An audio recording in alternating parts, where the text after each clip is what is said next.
Yo yo yo, salut les décortiqueurs de crevettes, bienvenue dans ce nouvel épisode de la WWE dans la nuit des temps. Aujourd'hui au programme No Way Out 2000 avec cet extraordinaire Hell in a Cell entre Cactus Jack et Triple H. Match titre de la WWE contre la carrière de Mick Foley. Si vous ne l'avez pas encore vu, je vous invite à regarder d'abord la review du Royal Rumble 2000 qui lancera vraiment la route vers WrestleMania 2000, dont vous avez déjà la review sur la chaîne. Nous sommes le 27 février 2000 en direct de Hartford, Connecticut, devant 12 251 spectateurs dans la salle et le pay-per-view, lui, a été acheté 480 000 fois. En comparaison, l'année dernière, le pay-per-view du mois de février, St. Valentine's Day Massacre, main eventé par Le Rock contre Mankind en Last Man Standing et Austin contre McMahon en cage, avait été acheté 450 000 fois. Et l'année suivante, donc ce sera No Way Out 2001, main eventé par Austin contre Triple H en 3 Stages of Hell. Celui-ci sera acheté 590 000 fois, juste pour mettre un petit peu les achats de pay-per-view en perspective.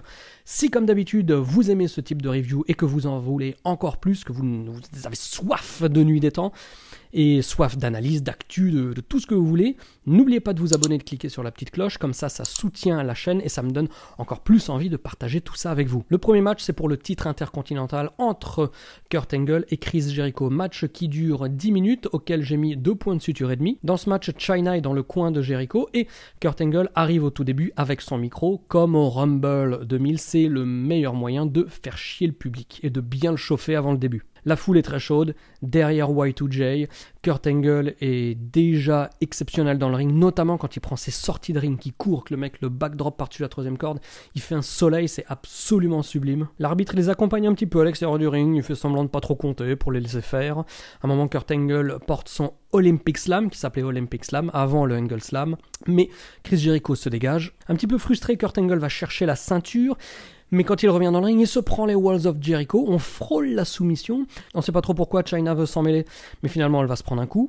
À ce moment-là, Jericho porte une souplesse à Angle depuis l'apron pour le ramener dans le ring. Et là, on va saluer le placement et ce qu'on appelle la ring awareness. Donc à tout moment, savoir précisément où est-ce qu'on est dans le ring. Parce que Jericho qui porte la souplesse à Angle, qui la ramène dans le ring, Angle bump et comme par miracle, il arrive pile à l'endroit où la ceinture était restée dans le ring, comme ça il peut l'avoir à portée de main et la lever lorsque Jericho fait son Lion Salt pour lui foutre dans la gueule. C'est grâce à ça qu'il va remporter son 2e titre à la WWE, Kurt Angle, champion intercontinental. Donc un bon petit match, la foule est plus chaude que le match n'est bon, franchement, mais la fin du match c'était miraculeux sur le placement. Franchement, vraiment incroyable. Ensuite, on enchaîne avec un match pour les titres par équipe entre les New Age Outlaws et les Dudleys. Match qui dure seulement 5 petites minutes, 1 point de suture et demi. On a des chants ECW et les mecs n'attendent pas la cloche pour en venir aux mains. D'ailleurs, je ne savais pas si vous saviez ça, mais après avoir fait sa gimmick de Rockabilly et de Smoking Gun, eh bien, Billy Gunn s'est engagé dans l'armée. Et c'est de là qu'il a ramené son nouveau surnom et sa nouvelle gimmick de ring, Bidass Billy Gunn. D'ailleurs, Billy Gunn va faire son comeback, il va faire le Faymaster sur Devon. Mais à ce moment-là, Bob Array le tire à l'extérieur du ring et va lui frapper l'épaule avec un tuyau. Et suite à ça, ils vont faire le 3D et obtenir la victoire. Pour la petite anecdote, je me souviens qu'à l'époque sur Canal+, quand ils avaient montré des extraits de No Way Out dans Superstar, les trucs comme ça, et bien le moment où Bob Array frappe Billy Gunn avec le tuyau sur l'épaule, c'était le samedi matin à 7h25, déjà ça c'était trop violent, donc c'était censuré. Comment est-ce qu'ils le censuraient ? En fait, ils coupaient l'image.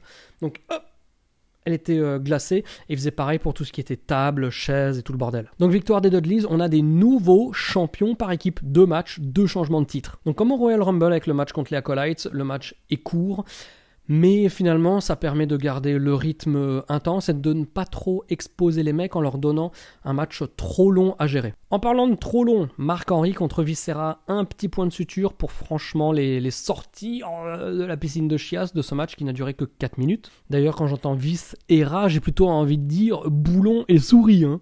Indifférence la plus totale pour Viscera, donc ça confirme un petit peu ce que je vous disais lors du Royal Rumble, parce que lors du Rumble 2000, lorsqu'il fait son arrivée, il y a toute la foule qui fait ouh, genre putain, il y a cette immense montagne là qui arrive dans le ring, ça va chier. Alors que quand il n'y a pas le contexte de la bataille royale, finalement, on s'en fout complètement. La foule chante boring jusqu'à ce que Mae Young arrive. Enfin, quand je dis Mae Young, c'est plutôt vieille avril. Et après ça, Mark Henry arrive à faire un body slam sur Viscera pour obtenir la victoire. Donc le point de suture, finalement, en fait, c'est pour tous les jeux de mots pourris que ce match m'a permis de faire. Et au moins, avec seulement 4 minutes, on arrive à garder un rythme assez soutenu et bien dynamique dans ce pay-per-view. Après, on a les Hardy Boys contre Edge et Christian. Un match de 15 minutes. Je lui ai mis 3 points de suture et demi. Peut-être que j'aurais pu mettre 4 points de suture. Oui. Peut-être quand même pas. En tout cas, c'était une formidable surprise. Ce match, c'est pour les number 1 contendership au titre par équipe. Donc, l'équipe qui remporte ce combat aura droit à un match de championnat. Les Acolytes sont au bord du ring et ils assurent les Hardy Boys. On est dans un match babyface contre babyface. C'est un petit peu compliqué à gérer. On a des cris de femmes lorsque les Hardy Boys enlèvent leur t-shirt et qu'ils sont torse-poil. Et on a aussi un échange d'Atemi très très sympa. Quand je vois ça, je me dis quand même, bordel, quelle longévité de la part de tous ces mecs, parce que c'était il y a 20 ans, quoi. Plus de 20 ans même. Le style est risqué, dynamique, mais surtout très propre. C'est ça qu'il faut saluer. Même s'ils sont, entre guillemets, au début de leur carrière WWE, même si Edge avait commencé en 1992 sa carrière, je crois. D'ailleurs, Jeff Hardy, lui, de son côté, il va claquer des acrobaties qu'il ne fait plus depuis très longtemps, et aussi se manger un powerbomb tonitruant de la part de Edge.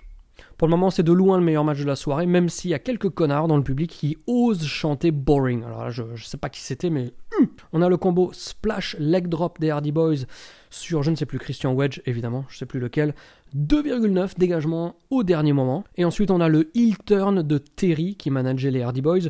Vous savez qu'elle les manageait depuis No Mercy 1999 à la suite du match de l'échelle qui a propulsé les deux équipes vraiment sous la lumière. La lumière de quoi d'ailleurs? La lumière des projecteurs? Non, c'est débile cette phrase. En tout cas, qui leur a donné un petit peu de cash et les services de management de Terry, donc qui aura tenu, octobre, donc novembre, décembre, janvier, février, 4 mois avec les Hardy Boys. Elle part avec les Acolytes pendant que Christian porte le Unprettier pour remporter le combat. Donc superbe surprise, très bon match. La foule, c'est ça le problème du truc, c'est que la foule n'a pas encore accepté les deux équipes, et en plus de ça, c'est la première fois qu'on les voit, si j'ai pas de bêtises, en pay-per-view juste à deux équipes sans stipulation. Donc au Royal Rumble, on avait vu les Hardy Boys contre les Dudleys, mais avec stipulation de table. On avait déjà eu ces deux mêmes équipes donc lors du No Mercy 99. Donc là, c'était un match clean, et je m'attendais pas à ce que ce soit aussi bon, et c'est peut-être le manque d'ambiance et d'implication de la foule qui a un peu heurté la note, parce que sinon, si la foule avait été chaude, 4 points de suture sans hésiter. Et après le match, Jeff Hardy se fait tuer par Farouk qui lui fait son Dominator où il le claque mais sur la nuque, mais d'une violence quoi, horrible. Taz contre le Big Boss Man, 1 seule minute.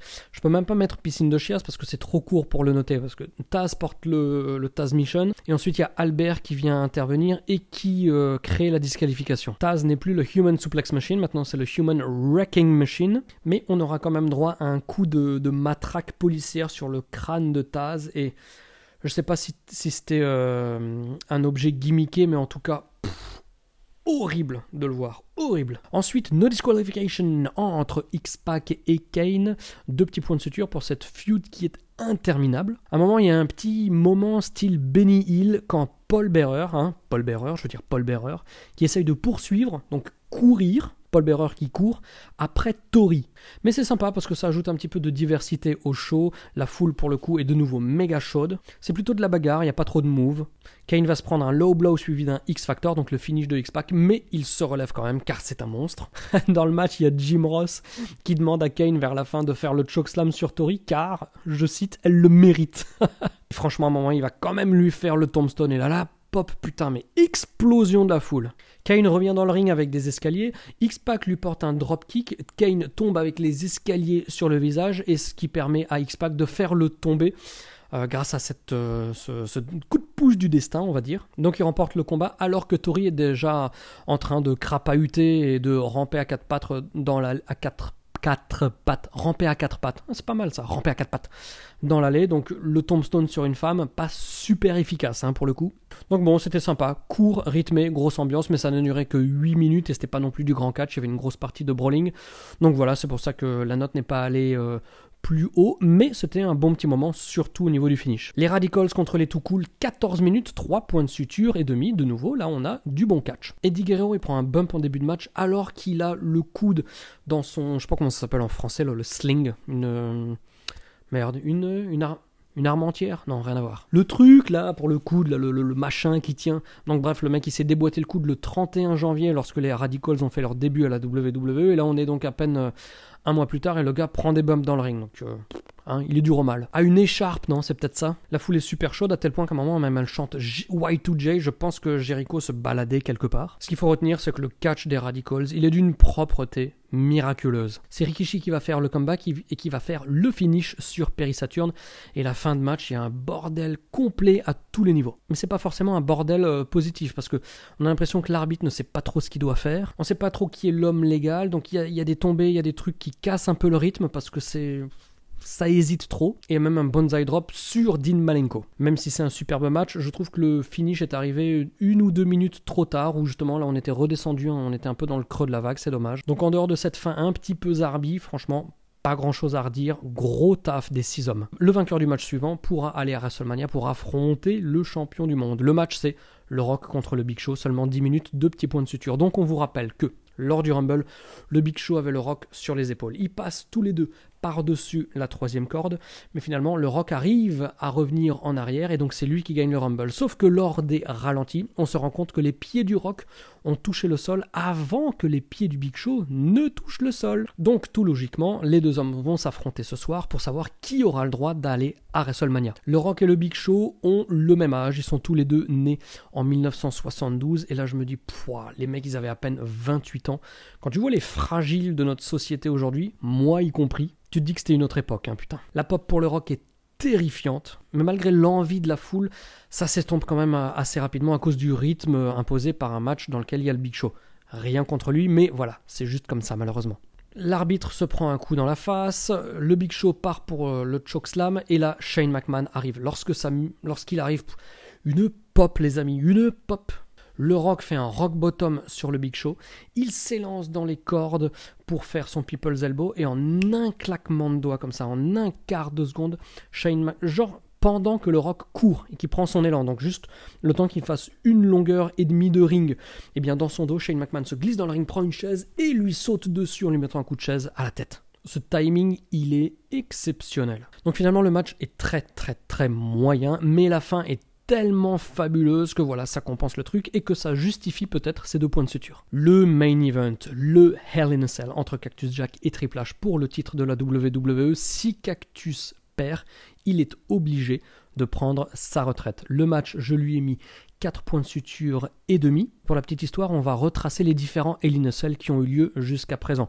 Il y a d'abord eu en octobre 1997, lors du In Your House Bad Blood, le premier Hell in a Cell de l'histoire, l'Undertaker contre Shawn Michaels, match très connu non seulement parce qu'il est fabuleux, mais aussi parce qu'il marque les débuts de Kane à la WWE. Ensuite, on aura le King of the Ring 1998 entre Mankind et l'Undertaker, match tristement célèbre pour les bumps de Mick Foley. Quelques mois plus tard, on aura un autre Hell in a Cell, toujours avec Mick Foley, sous le personnage de Mankind contre Kane en août 98, donc toujours Hell in a Cell, et après on aura l'immense piscine de chiasse entre l'Undertaker et le Big Boss Man qui a eu lieu lors de WrestleMania 15, bien entendu, review disponible sur la clinique. Triple H a toujours le mollet gauche complètement bandé, ce qui nous ramène à la grave blessure, la grosse entaille qu'il s'était faite dans le mollet, donc voilà, ça traîne, c'était pas de la gnognotte ce truc, Dès le début, Cactus semble vouloir signifier qu'il a envie de sortir de la cage. On ne sait pas trop pourquoi. On a du sang, on a des escaliers, on a de la baston, on a un petit peu de tout. Ça part dans tous les sens jusqu'à un moment clé qui va vraiment faire exploser la foule de joie. C'est que Cactus envoie un escalier sur Triple H qui esquive et cet escalier casse un bout de la cage. Donc ça a un petit peu pété la cage. Pour être sûr que ce soit bien ouvert, Cactus, qu'est-ce qu'il fait? Il se lance dans le grillage pour casser le truc en plus, et à partir de là, il saigne comme un porc en plein sur le bras, comme toujours, il le fait souvent. En tout cas, il l'a fait souvent lorsqu'il avait les bras dénudés et qu'il était sous le personnage de Cactus Jack. Marteau pilon, pile driver, marteau pilon sur Triple H sur la table des commentateurs, et ensuite Cactus commence à monter la cage. Stephanie McMahon, qui est là L'un n'empêche, Cactus va sortir de nouveau sa batte entourée de barbelés, enfin en tout cas son bâton entouré de barbelés, et Triple H commence à avoir les boules. Donc lui, comme dans un bon mauvais film d'horreur, qu'est-ce qu'il fait? Il va s'échapper vers le haut, genre le mec il va se sécuriser au grenier, lui il va se sécuriser en montant sur la cage. Cactus tente d'abord de le suivre et il se fait couper la chic à mi-chemin, un peu plus que mi-chemin, donc il est relativement haut et il tombe direct à travers l'autre table des commentateurs. Donc Triple H, il est un petit peu désœuvré, il ne sait pas trop quoi faire, il est en haut de la cage et il va attendre que Cactus le rejoigne en utilisant les petits trous confectionnés juste pour l'occasion. Et on se demande comment ça va terminer. Si vous voulez mon avis, ça va mal terminer. Cactus porte son Double Arm DDT sur le toit de la cage, une fois de plus la foule ne réagit pas. J'en reviens à la même conclusion que celle que j'avais tirée lors du Rumble 2000, eh bien c'est que le Double Arm DDT c'est pas un finish, c'est un move qui n'a jamais réussi à s'imposer en tant que finish malheureusement. Ensuite Cactus il allume son machin, donc son bâton entouré de barbelés est en feu, il frappe Triple H, il le pose, il veut lui faire un marteau pilon dessus, sauf que Triple H contre en surpassement, back body drop, et là Cactus passe à travers la cage, mais non seulement à travers la cage, mais à travers le ring, un trou dans le ring, un bump hallucinant en termes de contrôle du corps nécessaire pour que ça se passe pas sans qu'il meure. Triple H va descendre de la cage, bien entendu, petit à petit. La foule chante un gros holy shit, donc c'était encore l'époque où ça balançait dans le public de cette manière. Donc Mick Foley, Cactus, là il bouge plus, on sait pas trop ce qui se passe. Triple H il est comme nous, là il a envie de savoir est-ce que le gars est toujours vivant, est-ce que le match continue, on sait pas. Donc discretos comme ça, là, avec son yep, là, juste le bout des orteils, le bout du yep, il a un peu touché son bras et finalement le bras de Cactus Jack se lève, genre non, je ne suis pas mort, je suis toujours vivant. Pop gigantesque de la foule, il se relève, Triple H l'accueille tout naturellement avec son pédigré pour le compte de 3. Bon, ce match est une tuerie absolue. Le seul petit truc, c'est que le rythme de la fin, il est un peu compliqué, un peu cassé, parce qu'après être allé si haut à tous les niveaux du terme, j'ai envie de dire, Cactus qui passe à travers la cage, à travers le ring, donc forcément il faut vendre le truc, on peut pas repartir de mille feux. Donc c'est un petit peu comme ça en faux rythme que ça se termine, mais ça n'enlève rien à ce match qui est un match de légende qu'il faut absolument voir. On nous montre le ralenti du bump, c'est la folie la plus totale. Comme je l'ai dit, le contrôle nécessaire de son corps pour qu'il puisse quand même casser la cage et bien tomber pile au bon endroit pour que le ring casse sans que lui ne se brise le dos, parce que par exemple le British Bulldog est devenu drogué aux antidouleurs parce qu'une fois il a pris une mauvaise chute lors de Fall Brawl 1998 à la WCW. Pay-per-view lors duquel l'Ultimate Warrior devait faire une apparition, ou c'était Nitro, je ne sais plus. L'Ultimate Warrior devait faire une apparition à travers le ring. Il savait pas trop où était placée la trappe, etc. Et là, voilà, il a fait un mauvais bump sur la trappe, il s'est niqué le dos et c'est ça qui a amené de manière totalement prématurée la fin de sa carrière. Cactus dit au revoir au public sous une ovation comme jamais. Et on a du mal à ce moment-là à réaliser, en tout cas à l'époque, en plus c'était vraiment mon ressenti, j'avais du mal à me dire que c'était le dernier match de folie, quoi. Alors, il va revenir à WrestleMania, c'est pas la question, mais quand même, à ce moment-là, je sais pas, je pouvais pas y croire en fait que c'était la dernière fois qu'on le verrait dans un ring. Honnêtement, de mon côté, je me souvenais pas trop du pay-per-view dans sa globalité en dehors du main event que j'avais vu des dizaines de fois. Mais je vais vous le dire, c'est un très bon pay-per-view, on passe vraiment un très bon moment. Allez le regarder. Il y a eu quelques petits accidents de parcours comme ça, mais qui étaient suffisamment courts pour ne pas enlever au match à 6, au match par équipe, à l'opener, tout ça c'était du très bon catch. Et si vous n'avez pas envie de regarder tout le pay-per-view, je vous conseille bien entendu les Hardy Boys contre Edge et Christian, les Radicals contre les Too Cool et bien entendu le main event. Voilà les amis, j'espère que cette review de No Way Out 2000 vous a plu. N'hésitez pas comme d'hab à commenter, à liker, etc. Et moi je vous donne rendez-vous très bientôt pour de nouvelles analyses de l'actu et des pay-per-view dans la nuit des temps, reviewés spécialement pour vous. D'ici là, vous savez que vous n'avez que deux choses à faire. Hop là, gardez la passion et regardez du catch 24h sur 24. Allez, bye bye.